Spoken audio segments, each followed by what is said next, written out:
Hello, this is Abigail from St. Paul, and I do agree he is the unluckiest saint of them all. And this is the Hoodrat Recap. It's going down in Lower Town.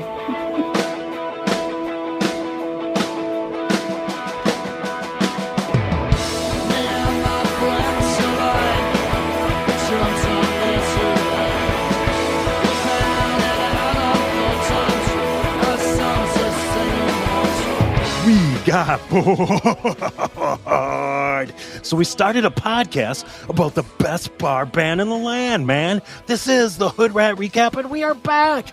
We're your steady stream of the unified scene, all the news and reviews of the band that you love, we love. And if you went to California to see him on vacation, does that make that a Californication? I don't know. I'm just asking. Hello, everybody. This is Stage Right Mike on the mic, and I can talk hold steady all night. And when I like to talk hold steady heavy, I throw up the rat signal. And just like that, the Hood Rat Pack has assembled. And hark. If you ever see him in public without his hat, it's like seeing Darth Vader without his helmet. It's that rare. It's the unified scene's very own King of Queens, Gasper. And Gasper, how you doing today? I'm doing pretty good, man. But you know what?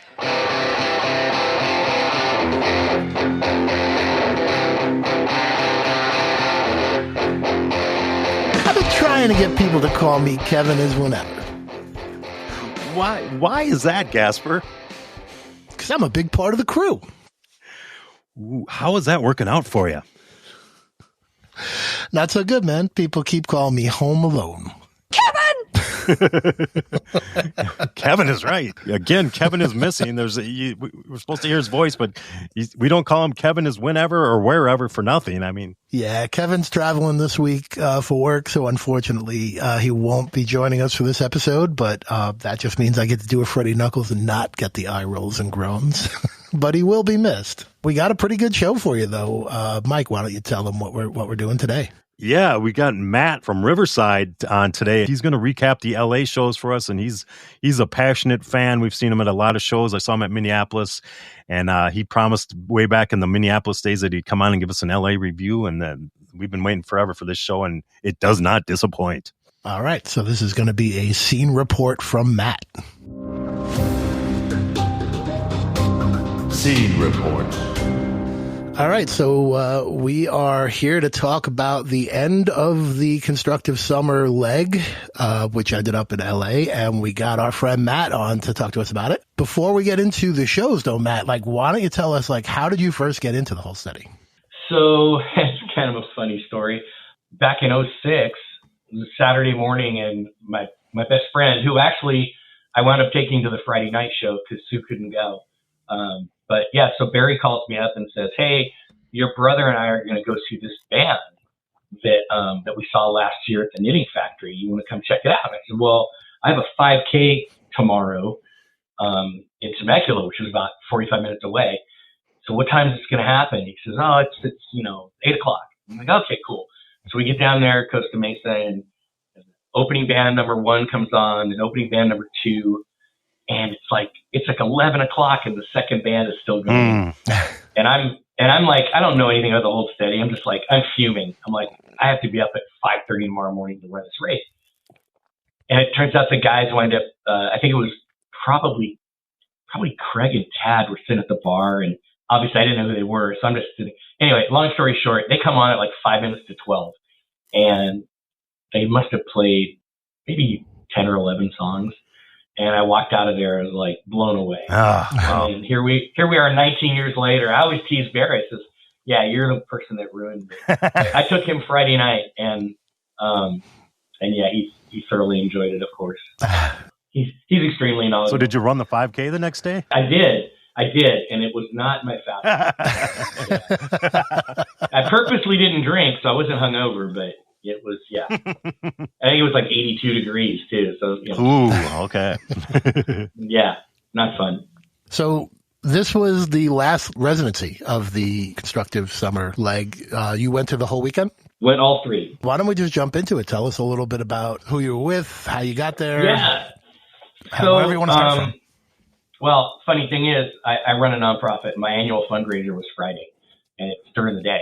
So I was scrambling to like, as soon as we got done and we could pack everything away, got picked up Barry, drove straight to LA. But yeah, Friday night was at Tetragram, which is, downtown LA. And I had been there once before. I saw the truckers there in 18. And it's small. I think it says, if you Google it, I think it's like 750 maybe. Yeah. So it's pretty small. But yeah, they played a new song. They played 2 new songs, Malachi and Jessica. I think they've played that a couple times before, but a new song called Bronco 2. I don't know if you guys have heard it. No. I think that was the debut of that song, and I saw that come up in the set list. I'm like, oh, I'm so jealous. So tell us about that. Well, I went to setlist.com, and, over on the right, it shows like they played this song so many times, and Bronco 2 was one. So, no, it's really good. You add that to the 2 other songs that they've kind of quote unquote released, and that new album whenever it comes out. Yeah. So you can really forward. You guys have heard these songs. Do they sound like the latest albums, or do they sound like something entirely new, or what? I don't know. Bronco 2, it kind of sounds like it's right in there with like 2025. It's current. But what do you think? Malachi and Jessica kind of sounds like it could have been on one of the older records. Yeah, I definitely. The more I hear them, it's like there is a mixed bag there, and like you could see they're kind of catering towards the older, and then also still doing some of the newer. Some of the songs I've heard thus far, like even have like a bluesy aspect to them. Where does Bronco 2 fall into that? Is that more like if you had to compare it to another Hold Steady song, where would you put it? To be honest, having only heard it once and it was a week ago, it's, in the amalgam of the entire weekend of nonsense, it's tough to remember. But I mean, we were moving around. It's not like Heaven Is Whenever, where 4/5 of the crowd are just standing there, and then of course, TK gets us all. We start doing the side by side. So it was. I mean, it's an upbeat jam. Wow. So, but it's good. Yeah. But he starts out by telling a story about. I can't remember the whole thing, but at one point he goes, trying to think of a car, and then after I decided on this, I found out they roll over real easy. Yeah, that's. And I remember the Bronco too. They're like small, high access point. They played it 8th, and they played it number 7 was Navy Sheets. So we got a Navy Sheet sighting. How did that go over with the crowd? Well, the Navy Sheets people, they heard it coming and got super excited. I like that song, and I never knew. I had to Google what, the whole thing about Navy Sheets and boyfriends. I never knew all that stuff. I just thought it was a great song. Right. That's one of those songs that like people always say like, it's my least favorite song. But yet when it gets played, it's all in the mix. It's good same. Live. Yeah. Yeah, it is. So now, before we get off Bronco 2, one of the things that the few times I have heard the newer songs is there is a bit of a through line, at least with some of the characters that are being referenced. Specifically, Malachi is one that you do hear in a couple other songs. Did you pick? I know it's really hard to do the first time you hear a song, but did you pick up on anything? Well, I'm going to be honest with you, and I did. Like I said, it being a week ago, and 2 or 3 beers and in the middle of the set. And of course, we're always, you've been with us at shows. We're up at the rail with everybody. So yeah. Right. I was just taking it all in. All right. That's fair. So, night 1, who are you hanging with? Who's in the crew?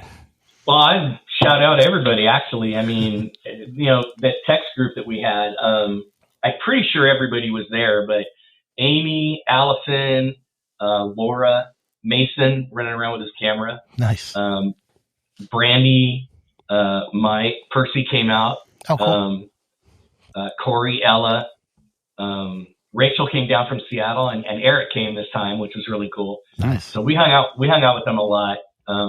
Rachel and Sue kind of have a connection now. I think I said Ella, but Emily, Jenna, Eric, Rick, Ron from Orange County, who I met at the observatory in 2014 and seen him at a couple shows. Carrie, Ryan, Stacy, Kyle came out from Montana, and Tiff, and of course TK, the resident Valley guy. Right. Yeah. Yeah, exactly. I mean, I'm about an hour away inland, but TK's in the valley, so he was kind of I think a bunch of them, I think 4 or 5, 6 of them, they went on a hike to the Hollywood sign on Friday morning. Oh, excellent. That's pretty cool. Yeah, it was fun. I was at my fundraiser, so I couldn't go. Yeah, I want to get out there. I've never been that far west. He's never been up. You're not the first one. Someone in the text chain said that too. It's true. I've been to Vegas. That's about as far west as I've been. So, were you at the Brooklyn Bowl show? Oh no, I did not see them in Vegas. I had tickets for those, but I was not there. No. Yeah, that was a good show. And then we got to bowl the next day with the guys. I went to Vegas for the other reason you go to Vegas.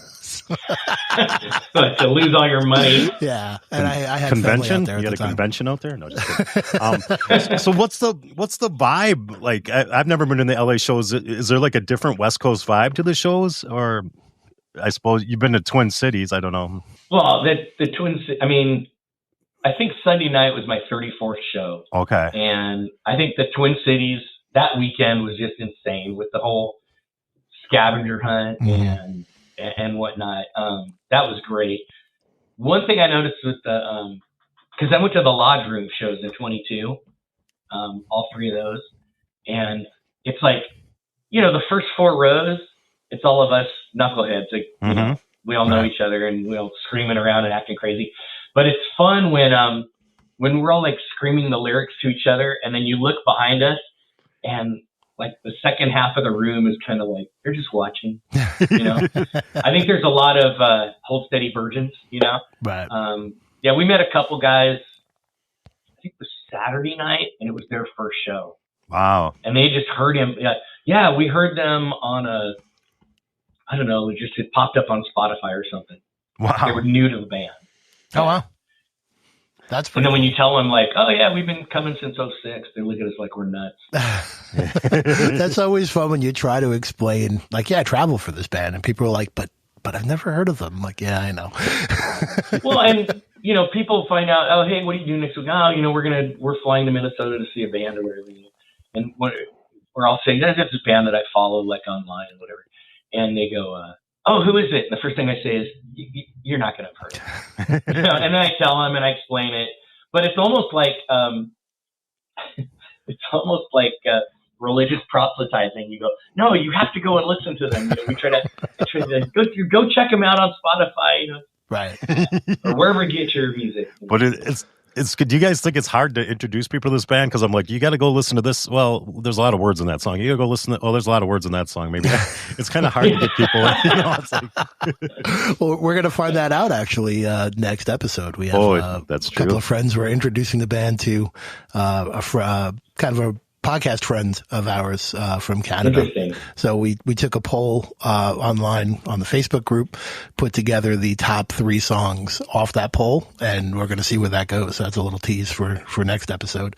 Yeah, everything blends in. I can't remember if it was on a text chain or if it was something you guys sent, but it might have been in the Facebook group. And says, you're trying to introduce someone to the Hold Steady. What song do you tell them to listen to? Right. That was the one. Yeah. That was the post. Yeah. Yeah. But is there like a tally them up? Is there like a top 2? I mean, that's basically how we did it. I took all the responses, and like, even if you just mentioned the song, I counted it as a vote, and then just took and who was the top. And the top ones are the ones that you would expect. It was interesting. Some of the ones I didn't expect that came through, like, this is the song I would pick. And like, those are my people. Cause I'm definitely the guy who likes the obscure stuff. But that's not always the best way to introduce a band, admittedly. Yeah. So I think I said constructive and stations. I think those are the 2. okay, I'm not going to reveal what we went with, but I think you'll be happy. No. Yeah. But like, there's a 4 song. There's in the middle of T Streams, there's 4 songs, and to me, all 4 of them are bangers. And Right. I've put that in the group before. I know what 4 songs you're I put talking it in the about. group before, and I get a lot of static for it. Like I'm 100%. I think those 4 songs. I know. I think we're in agreement there. Yes. Yeah. I think you've seen them. I think I sent them once. Yeah. So I had a question when we're talking about the vibe of the weekend. They've been doing the Constructive Summer part of the year for a while now, and I'm assuming you've been to quite a few of those, right? Because that's hometown for you. You're in California, right? Yeah, I'm about an hour east of Los Angeles. Okay. So I mean, Massive Nights has been established for a while. The Weekenders have been established for a while. Do you feel like Constructive Summer has kind of come into its own more recently, where to me, it always seemed like a collection of one-off shows, but this time around, it really seems like they put a lot more effort into it, and it seems to be a thing the way Massive Nights is a thing, which might be due to the fact that we're on our 20th year and we're trying to make a big deal out of everything, but I think I've seen a progression. Would you agree, or how does it feel for you guys? Yeah, I agree. I mean, we went to Minneapolis this year. We went to Denver. By the way, the Denver shows at the Bluebird, again, a great weekend. And Chicago before that, the Salt Shed and the Empty Bottle. And one thing I like is, compared to going to other shows, is the set list is completely different every night. Right. You know, and I know Craig does most of it on his own, but you know, we went and saw. Well, I went and saw Slater Kinney 2 nights in a row, and love him to death. But it's funny. The second night, it was the exact same. Right. I knew what was coming. Same order, I knew exactly when she was going to jump off the stage and get in the crowd. Right. But yeah, so that's the one thing. And I think it's cute that when we're at the show, we're up at the rail and they put the set list out on stage. You know, Rachel, shout out to Rachel. She's like, don't look. I don't want to know what's coming. Don't tell me what's coming. Yeah. And there's other people that like are leaning. There's other people leaning over the rail to try to see. Yeah. I've done that for other shows where I'll try to peek and see what's coming, but with them, you kind of do want the surprise because they put so much effort into it. If Kevin was here, he'd tell you that like it's more true than not that most of the set lists of other bands will be the same set night after night after night. Well, and their banter, like I actually worked a Kid Rock show one time. I was working it, and he's kind of like pro wrestling. You can tell he does banter, but you can tell he's said it before because he doesn't have the zeal on it. Like, right. Yeah. Sunday, I think it was Sunday night. I'm getting my nights mixed up. One of the nights, they did that thing where Craig and Steve start doing the 90s rap to each other. Yo, Steve, what's up? What up, Craig? And the whole thing was leading into Denver Haircut. It's like, yeah, no, I'm sorry. It was Push Pins, one of the new songs. Yes. And they're saying, I want to put my posters up, and I don't really know. I'm a redder, so I don't know. Should I use a hammer nail? And they went through the whole thing. It was hilarious. Yeah. I love when they do that. I love that they lean into the campiness and like the dad joke style thing as much as we do. Yeah. Well, I mean, everybody's in their 50s, and most. I wouldn't say most of the crowd, but, a lot. So, yeah, the dad joke scene. Right. So that first night, you get a pretty hefty set list. I mean, just looking through it, a lot of bangers. I would argue that the next night we're going to talk about is probably even better. But specifically, Ascension Blues is not one that you see come up very often. Mike said Navy Sheets is another one. Any other highlights for you? Well, it's funny because, when we're all standing around waiting up at the rail and you see them bringing the guitars out. Chad's his own guitar tech. He's out on stage, playing around, but, he puts the double neck into the rack and we all go, oh, we're getting Lord I'm Discouraged tonight. It's like, we know that's in.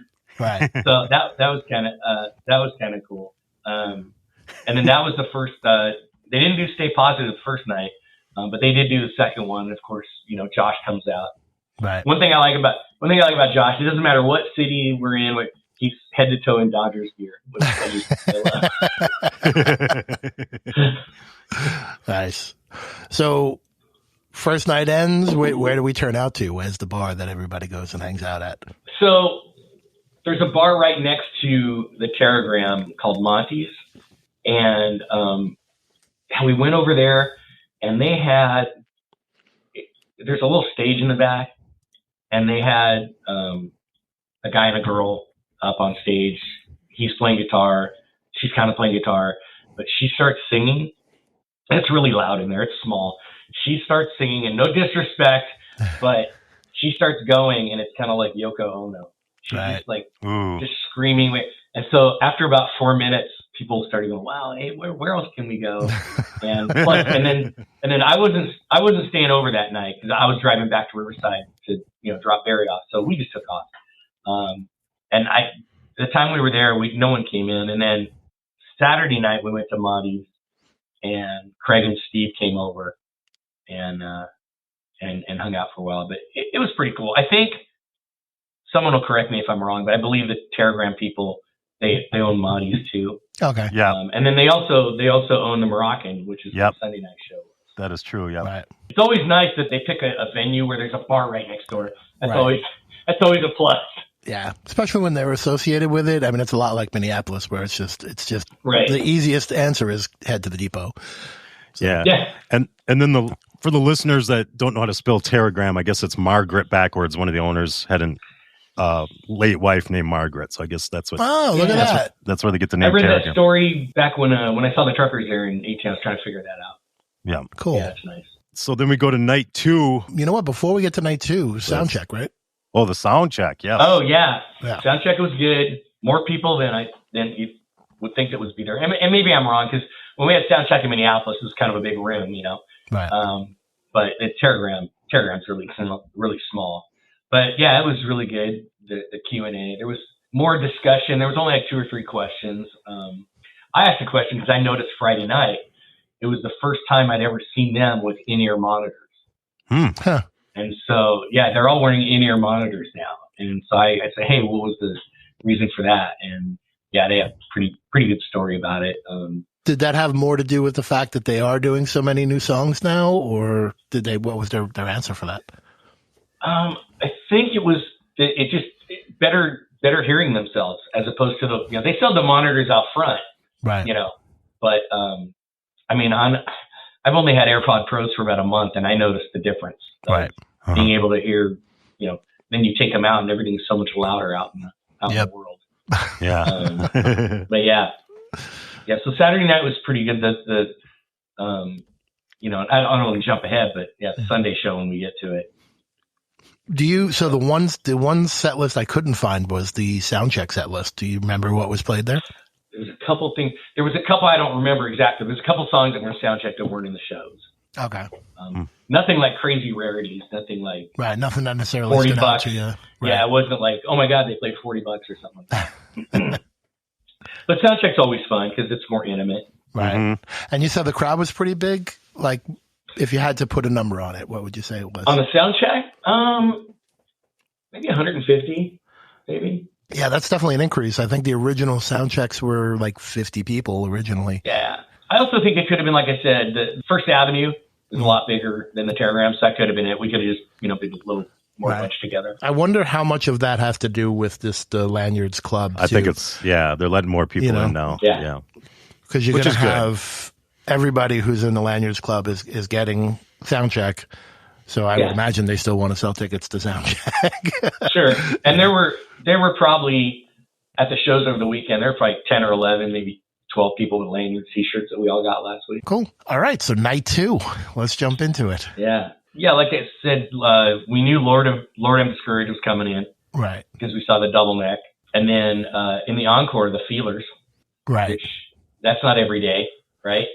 I like that. It's kind of an interesting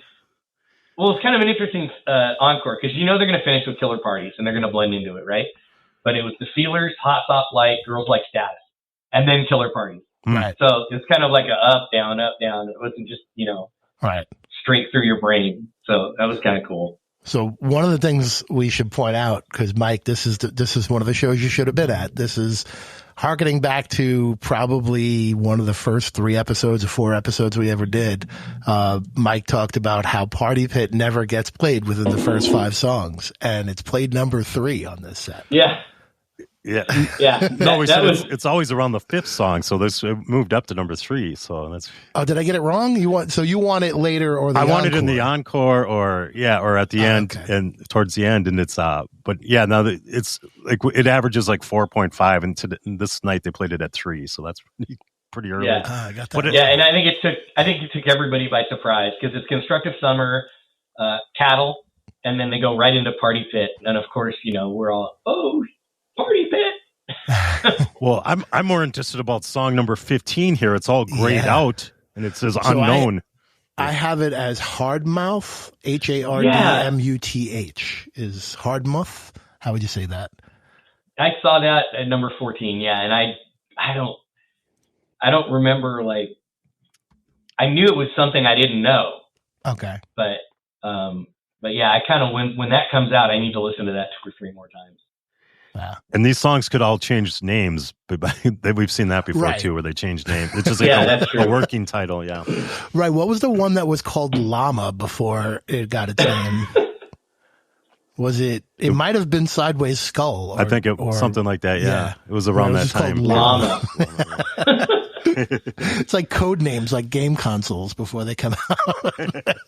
Right. So, but this was a pretty banging set list, and so the main set ends with Slapped Actresses, which is one of my favorite ways they end a set, because I love that moment when we're still doing the whoa-whoas and everybody's walked off, and like they almost bring them back on with that. Like, does that carry on that way in LA? Do they keep that going? Yeah. Awesome. Yeah. The crew up front, of course. Yeah, we're going, but yeah, it's almost like one thing I noticed is, you know, you go to shows and sometimes it's like 5 or 6 minutes between the end of the show and the encore. Now, basically, they go back, get a couple of sips of water, and come right back out. You know, so I really appreciate that, and we all know it's coming. So. Right. I love it when you ever go see a band and they're like trying to do the anti-encore thing, where it's like Mike Doherty from Soul Coughing is pretty well known for like, this is the part of the show where we're going to do the fake goodbye. So I'm just going to turn around and then I'm going to turn back and your guys are going to act surprised. I always get a kick out of that. At LCD Sound System shows, after about an hour and a half or whatever, you know, James will stop and he'll go, okay, so, you know, we're not going to make a big deal of it. We're not going to go off stage and come back, but we're going to leave now for about 5 minutes because I really have to pee. And then we're going to come back and we're going to do about 5 or 6 more songs. You cool with that? And like, ask the audience. Like, yeah, we're cool with that. It takes all the sexiness out of it though, right? Like you figure the original concept of the encore was like, oh, you clapped so much we decided to come back, you know. But like at this point, we all know that you're coming back. It's if the house lights don't come on, I'm not leaving. So. It's got a little pro wrestling to it where you just come back. Yeah. Everybody knows what's coming. Without the folding chairs. Without the folding chairs. Yeah, we don't want folding chairs at a Hold Steady show. That would be kind of a mess. Yeah. No, they'll get thrown around. So you mentioned Lord, I'm Discouraged on the new stuff. Any other highlights from night 2 for you? For me, I always love Unpleasant Breakfast. I always get a little bit disappointed if that one doesn't fly in. They did Jupiter, you know, so. Which that's like the second or third time they've played that, but that's still very new. Very new. Yeah. Yeah, that's the one song that I can't sing to because I have no idea. When you count them up, 1, 2, 3, 4, we have 6 songs. Wow. Possibly on the next record. I mean, you don't know if they're going to put them all on the next record, but that's like half a record right there. It's a little more than half a record. Encouraging. Yeah, it's a little different than thrashing where just every month or so a new song came out. Right. Yeah. Rolling the album. And at that time I go, oh, this is how they do it now. They just release new, you know, they don't have albums anymore because of the digital age. So they just release, you know, double songs every couple months. And then we've seen that they go back to the album seems more popular. And I did agree when I heard the album, I go, yeah, I like this better. I mean, it's an interesting way to do it, but which way do you guys prefer it? Like, do you prefer getting a bunch of singles that then come together as a record, or do you prefer not necessarily the thrashing was a bunch of singles? I mean, I think they've talked about, that's how they said they've done it. But when they put out the records, it feels more like we've put together a concept. Like, which way do you guys prefer it? I think either way can be good. I just want good music, and I like the concept album. The last 2 albums really worked for me. But then if they just put out a bunch of banging songs, I'm not going to argue with that either. So right. So I feel the same way. So if in a normal situation, if you just got a song every couple of months and then that was the album, but I think it's a good mix because I think with thrashing, wasn't it like 5 or 6? And then when the album came out, it was those 6 plus. Right. Yeah. Then you get the shock of the new. So you kind of the best of both worlds. Yep. Yeah. I agree. Right. I kind of like that. Good way to put it. There was a pub quiz involved this weekend too, right? There was, and that was at Monty's. Next door. It was Sunday, which was interesting because the pub quiz was next door to the Tetragram, but then the show was at the Moroccan, which is about 2 miles away the other way. But yeah, Josh did the pub quiz. Okay. We didn't get the luxury of Martin, but he was funny. Yeah. He did one in DC, I think. I think it was DC. Yeah, he did really well. We had Bobby, and the first category was LA sports, and Bobby's like, I'm out, and then everybody looked at me, like, oh no, the LA-ish guy is here, and he's a Dodger fan anyway. But yeah, that was pretty good. And then one of the other ones was he would play snippets of a song, and you had to. It was guitar licks, the guitar solos. You didn't have to name who was the guitarist, but what was the song. Ooh, and interesting. And like one of them was "I Love L.A." by Randy Newman, and it was like the old name that tune. It's like, I can name that tune in 2 notes, know. But some of them were pretty obscure. And then the other one of the other questions was, he had a list of cities. It's probably 20 California cities, and then he would name the band, and you had to put the band with the city. Ooh, wow. Ooh, and that I thought, it's going to be easy. And yeah, because some of them were like cities in the Bay Area that are all like suburbs. And like, well, you could, they could be from here, they could be from, like, perfect example was Bobby and Galen agreed with me. Dead Kennedys, I said Oakland. Well, no, they're from San Francisco. It was the Pointer Sisters that were from Oakland. But the kicker was, after it was over, Craig's team won, of course. But Craig said that Craig told me that his team got 20 out of 20 or 18, or whatever, they went 100% on it. Wow. Oh, wow.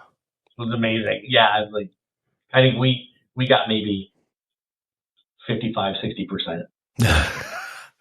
It's funny, like we tried our hand at that with when we had Martin on.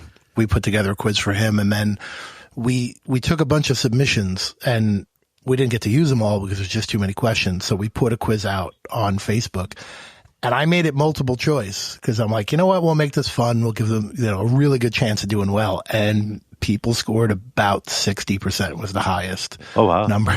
I was very surprised because a lot of even if you looked at the choices, like, I made some of them funny, so you knew they weren't the answer. And people picked them anyway. So it's harder than you think to put one of those quizzes together. Like, you really need that collection of hive mind. I think that's what makes it work. So I'm going to give you guys one right now. When you think of the Bakersfield, California. Who can you name a group from there? Well, that was one of the 20, and it was Baker's. Is that the same one? I don't. Well, it was Corn. Corn, yes, that's what I was thinking. Yeah, but my first thought always goes to Dwight Yoakam. Oh yeah, right. He's Bakersfield. I mean, he had a song in the streets of Bakersfield. Yep, exactly. Yep. Him and I know, back when dinosaurs roamed the earth, but Buck Owens, from Hee Haw or whatever. Yeah, Bakersfield's got a kind of a weird music scene. You wouldn't think. Oh, it's in the middle. It's in the middle of the state. It's surrounded by oil derricks, but it has a music scene. It's pretty wild. Cool. Hey, getting back to your previous podcast, that bit with Martin and the whole, I know I'm getting off topic, but that's right. That whole thing with Martin and the Kennedy assassination, and the story he was telling the story about meeting Dallas and the line at the Fine Line. Yeah. I was telling Steven, like, we were right behind them. I didn't know that was going on. I was too, and I was like, what are those guys talking about? Why are they whispering? Why are they talking? Yeah. I was saying the same thing. I was in the line. I'm like, these two guys are having a great conversation.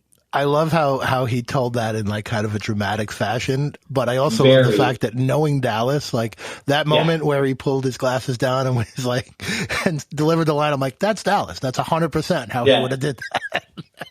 Yeah, and I left him out. He was at all 3 shows. Oh, nice. He came out. Wow. Yeah, and so he's the same gear. The same shirt, glasses, Texas Rangers hat. Like you see him up from a mile away.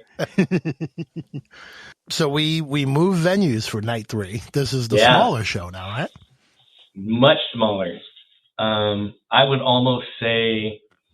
I think it says it's about 275. As small as 7. That's what it says. 250, yeah. I think that would be that would be pushing it.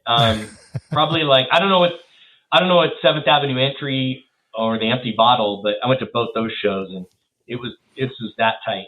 Oh wow! I don't mean tight like where people are banging into each other, because that's the one thing we talked about this. That's the one thing about, I guess the unified scene is, we're all up front, but like we give everybody room.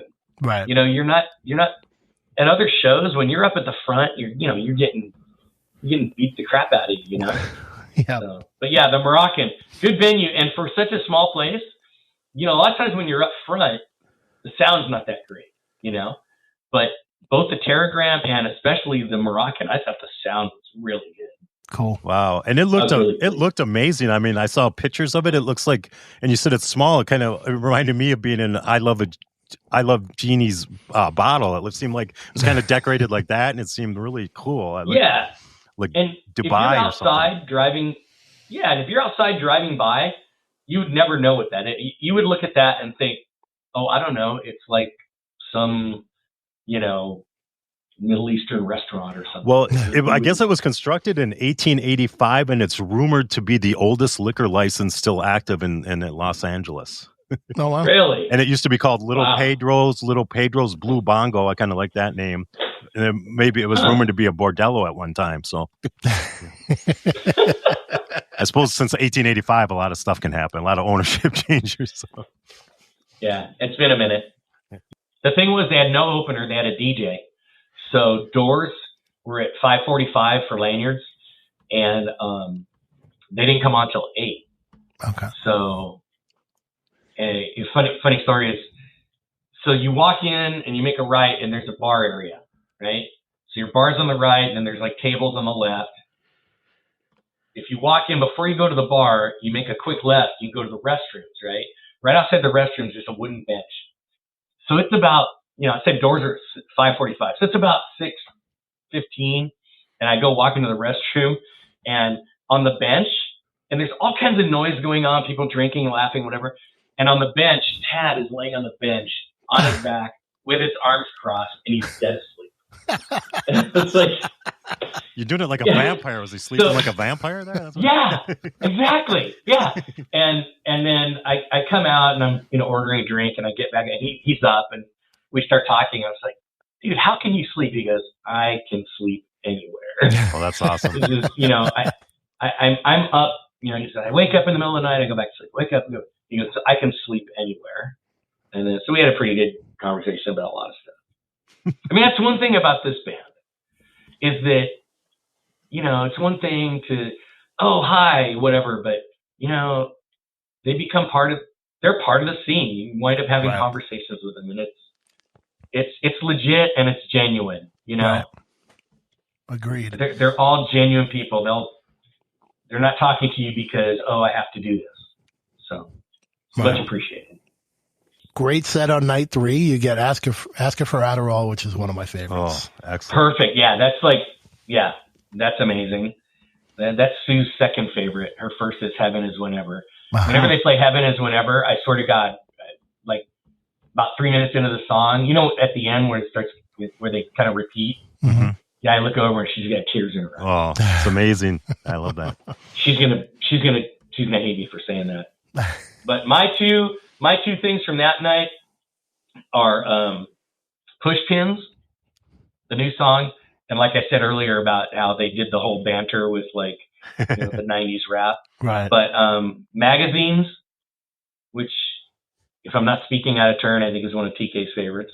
But we got Sweet Pain. Yeah, oh, that's another high point for me. I love that whole song. we got Blackout Sam.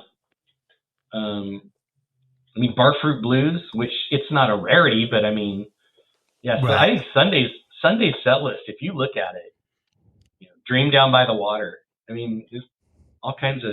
Right. It wasn't your usual. Plus, it ended with Oaks, which. Right. What can you say about that?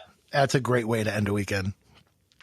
Tell us a little bit about Pushpins. How was that? Because that was also the live debut of that song, right? Yeah. Again, I go back to, am I going to remember one song after 3 days of, heavy drinking and partying, whatever you want to call it.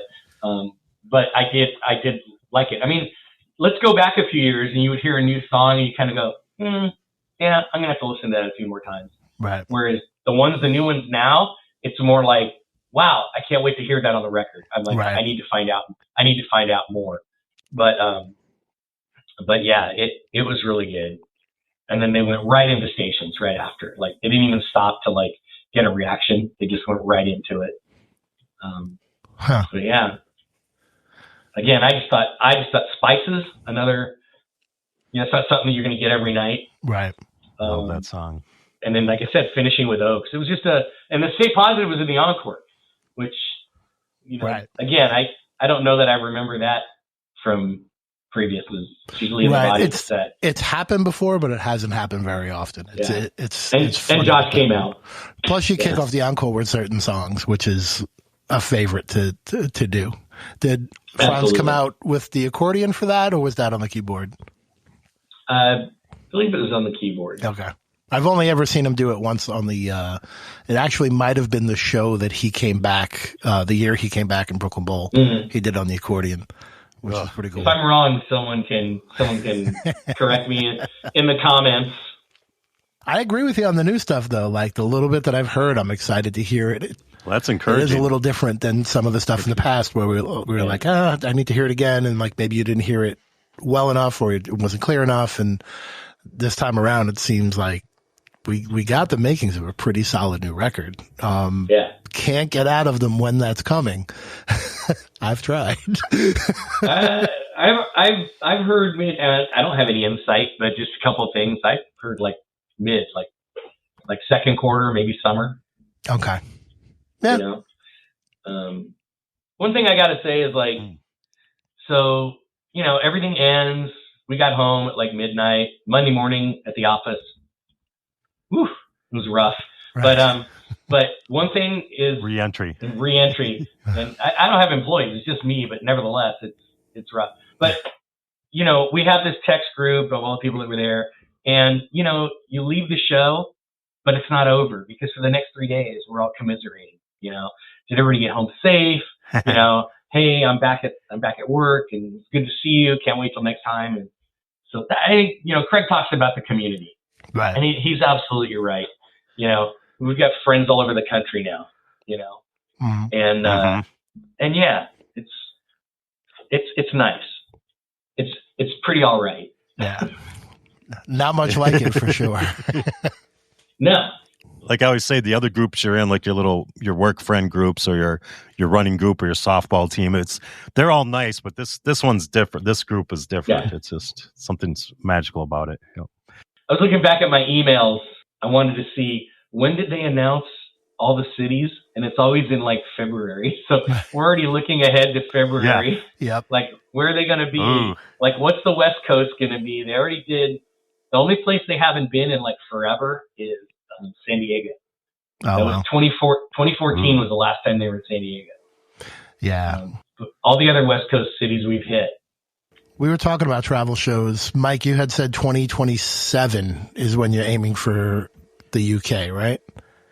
Yeah. So I'm putting off the UK until you go, and I'm going to try to go with you. But so next year's travel show, sweet. I want to be somewhere West Coast. All right. It'll be great. I do want to hit we got to get gas. I really do want to hit Denver, but San Diego sounds amazing.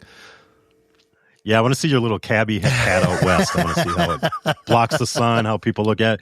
And then speaking of fashion, Matt, I've been staring at your, I don't think we talked about this online. I've been staring at your forearm there. What's going on there? Oh, so, yeah, I've been wanting to get a tattoo for a long time, and just never really found the right thing. And like I said, we have a text chain there was a text chain for Denver. There was a text chain for Minneapolis. And TK started a text chain for, I think he called it, let me look, it's Rascals, THS LA25. And so, you create a profile pic. And so he created this profile pic. And too bad this isn't a video medium, but basically it's the Dodgers interlocking LA logo. And at the top of it, he incorporated the Hold Steady logo, the infinity with plus sign. And I looked at it. I'm like, that is amazing. And so I texted him and I said, hey, man, that's going to be my tat. That's going to be my first one. So I have it on the inside of my right arm and send it out to the group and, get everybody to look at it. But the funny part was I get to the show Friday night. And first thing I do is I go up and I talk to Josh, have you been, et cetera, et cetera. And he's got all the swag. So he's got the t-shirts and everything. But the koozie for the LA shows were Dodger blue, and in white, it's that logo. That's awesome. So apparently, he must have seen it online or Tiki. I don't know how it worked out. But yeah, so that was cool. And then like at each show, someone came up to me after seeing it and said, hey, did you design the koozies? And I'm like, no. And they said to give props to TK. TK's right there. So I'm like, yeah, he made the design and I just took it. So yeah. Awesome. So that's my first one. And of course, they always told me, people always said, once you get one, it's over. So I already have my second one picked out. It's not band related, but yeah. So cool. Well, that's going to be the cover card of our episode. Okay, so people will see it. People will see it. Yeah. People will see it. Yes. So what's on the agenda coming up next? Where are you headed to next for shows? So I've been wanting to go to Massive Nights, and every year we say, Sue and I have been together 3 years, and I said, you know what, let's try this year. And then it gets to be summertime, and we start looking at hotels, and we can't pull it off. Right. Something always comes up. So you said something a few minutes ago, 2027, the Weekender, right? Mm-hmm. Okay, so maybe we'll join you there because Nice. if all goes well, semi-retirement is going to be December of 26. Awesome. Yeah. Oh, wow. Not like full-on retirement, like go sit in a home somewhere, but no, just, go part-time and, Travel and see the whole study. we're not getting any younger. I've never been to England. Right. And Gas, I don't want you to fall off your chair, but I'm 63. I've never been to New York. Oh, wow. So, yeah. We have to get you out to Massive Nights. I know it's when we go to Massive, it's the hardest one to go to because the hotel prices are insane. I think because you're coming right at the height of like Christmas season, right? Mm-hmm. It's that first week in December. I believe the tree is up at Rockefeller Center. It's a big travel time for New York. And then plus all the places we would go are getting packed by everybody else trying to go to see, right. So, well, I'm going to hold you to it. So if we can get to Massive Nights in 26, you're going to have to be the tour guide. Definitely. So what we got to do is, but one thing cool. I think Gasper needs bunk. Yeah, exactly. I heard about the size of your place. He needs bunk beds in his basement for this year's show, but maybe we can talk him to doing barracks. So we can just get a bunch of barracks in his basement. I got to put an extension in my house. No, what about like one bathroom? What about like a full-size tent for the backyard? We'll rent a tent and have some beds in there. Might be a little cold back there. Yeah, like 25 degrees. But the one cool thing is, I'm a big LCD sound system. I've seen them, double digits. Yep. And they always do shows in New York at the same time. Yeah, matter of fact, ideally, they do it. Yeah, I'm probably less than 10 minutes away from, it's the Knockdown Center, if I'm not mistaken. Yeah, I saw that. Which, that place is crazy. I saw Frank Turner there. So I'm in Middle Village. That's in Maspeth, which is the next town over. And it's in the industrial part of Maspeth. Like everything else over there is like a junkyard or a factory or something like that. And you have to go past these gates that look like you're walking into a junkyard. And like the first time we saw a show there, we were like, where the hell is this place? And then you find it and you're like, it's a pretty cool place. Since Matt's making confessions, I got a confession. I've never seen LCD sound system, so you guys got to take me there because I've been trying to go and something always comes up. We got to take a look and see. Don't play the Midwest because those shows have been announced, right? Yeah, there's 12 of them. All right, so if there's 12 shows, one of them have to be when Massive Nights is not. So maybe we'll. Oh yeah, they're if I remember right, it's Thursday, Friday, Saturday, Sunday, and then. Same thing the next week, same thing the week after. Okay. So it's 3 quote unquote weekends. But yeah, Mike, I'm going to get you out to one. Matter of fact, they were at the Hollywood Bowl the night before. They were at the Hollywood Bowl Thursday and Friday. And I couldn't go because, like I said, I had my fundraiser the next day. I couldn't go to LA.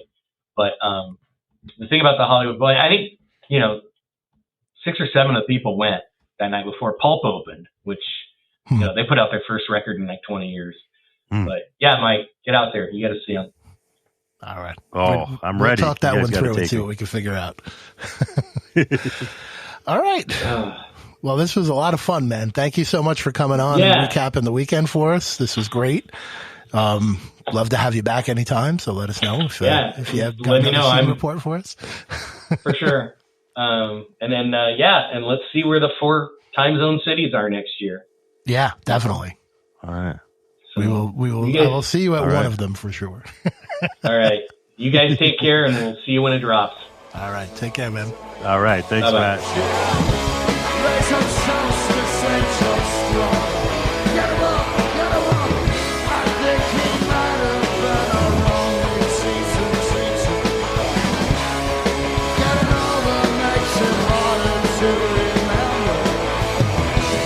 Love it, man.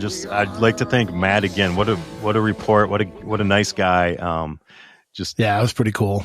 It sounded like a great weekend. I wish I could have been there with those guys, but glad that Matt was there too to give us the full recap on that. Yeah, and you get it's a good scene report, Matt. Good scene report. To get a tattoo, I mean, this guy is committed. Yeah. Speaking of the LA shows, the Hold Steady have just released on Bandcamp one of the old school Los Angeles shows back from September 10th of 22. It was from their residency at the Lodge Room in Highland Park. So check that out. That's pretty cool. I love getting the live shows. Every time those things pop up, I just immediately I think I might be first in line. They're so good. The Minneapolis ones were both so just amazing. That just blew me away. So, yeah. All right. That's going to do it for us. We want to thank you guys for checking us out and listening. Like Kevin always says, we appreciate all the support. We definitely see it. This podcast is growing every episode, and we really do appreciate all the love. So keep it up, man. If you have a friend who hasn't heard about us yet, have them check us out. We'd love for them to like and subscribe. So, Mike, if they want to be part of the show, how would they go about and do that? Just click on the link of the show notes, and there's a little link for a voicemail. You just click on it. You got 90 seconds. If 90 seconds isn't long enough, leave us 2 or 3. Just tell us what you want to hear on the show next. Tell us what we got wrong. Give us a strong opinion that nobody else has about the band. Anything. We'd just love to hear it. Yeah, and you could also find that link as well as our email and all of our socials on our link tree, which is linktr.ee/The Hoodrat Recap. And you could also find it on our webpage, which is simply www.thehoodratrecap.com. So please check those out. All right, well, that was Matt. I'm Gasper. That's Mike.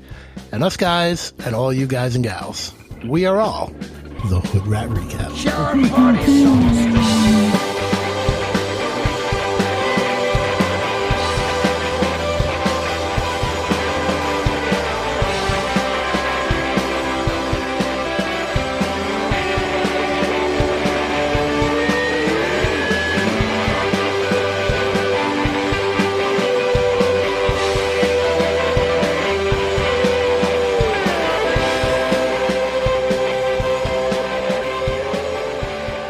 So over at the 70s and 80s, we just released a baseball songs, your favorite songs with baseball in it. And Gasper gave us 4. Gasper gave us all these rare, and they're really good. So what about you, Matt? I'd like to add it to the playlist. Do you have I know you're a huge Dodgers fan.